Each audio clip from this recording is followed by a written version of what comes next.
If you've ever thought something is wrong with me because I don't want sex as much as I used to, or I must be broken, or I should want this more than I do, I want you to pause right now because low desire is not a personal failure. It's not a flaw. It's not a moral issue, and it's definitely not a character defect. Low desire is information. And when we start treating it like information instead of a diagnosis, everything changes. Let's normalize and de-shame.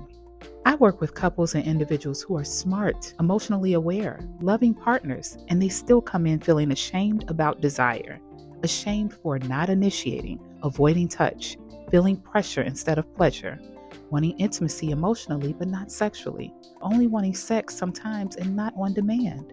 And what breaks my heart is how often people assume if I loved my partner more, I'd want sex more.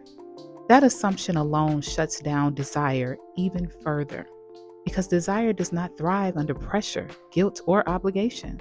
Let's get grounded in reality just for a moment. Desire is not a personality trait. It's not something you either have or you don't have. Desire is a response. It responds to safety, stress, hormones, relationship dynamics, emotional labor, past experiences, how your body feels, and how seen or unseen you feel. So when desire changes, it's not betraying you, it's communicating with you. One of the most damaging ideas we've absorbed is that there is a normal amount of desire.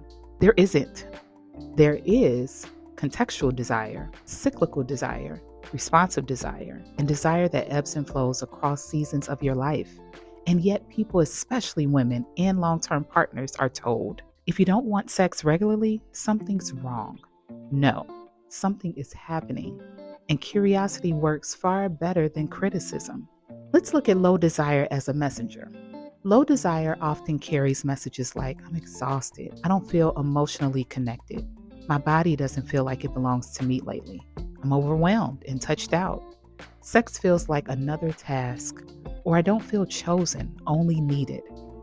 And when we label low desire as failure, we never hear the message. But when we listen, desire becomes a roadmap. The pressure avoidance cycle. One partner wants more sex. They pursue, hint, pressure, or withdraw. The other partner feels anxious or inadequate.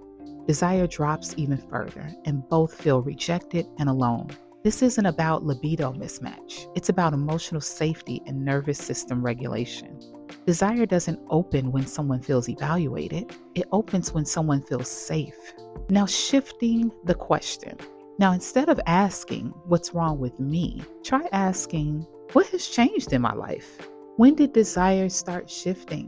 What does my body need more of or less of? Where do I feel pressure instead of permission? And what kind of intimacy feels nourishing right now? This shift alone often brings relief because you move from self-blame to self-understanding. If you're in a relationship, this is important. Low desire does not mean you don't love your partner. You're no longer attracted to them, or the relationship is doomed. It just means the system needs attention. Desire doesn't live in isolation. It lives in the emotional climate of a relationship. And climates can change. Now let's talk about an invitation and empowerment. When you stop fighting low desire and start listening to it, you gain power. Shame gives you none. You're not broken. You're not failing. Your body is speaking. The question is, are you listening? Now, if this resonates and you want some support unpacking what your desire is communicating, whether individually or as a couple, I'd love to help. You don't need to fix yourself. You just need to understand yourself. And that's a very different journey.